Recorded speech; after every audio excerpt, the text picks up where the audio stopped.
showed me how to do it, and I'm going to listen to the nurses. The nurses showed you the pinch test, which is doing this to make sure you're not grabbing any webbing. And when you have a coat underneath the harness, it does look like it passes the pinch test, even if you pull it as tight as you think you can. This looks like it passes the pinch test. But what the other poster is telling you, which you're not understanding, is that when you take this coat off, there's going to be a lot of slack underneath the harness, even though it looks like it's really, really tight.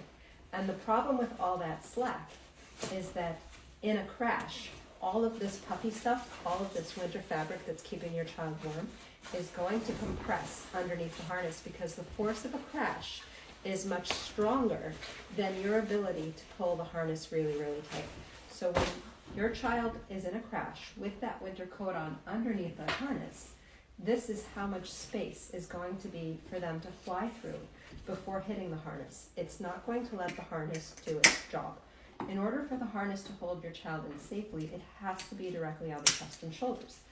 This is how much space is underneath right now, an entire hand's worth of space.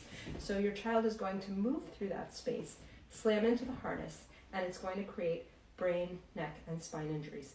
Your harness needs to be at this tightness right here, which is the no-coat harness setting.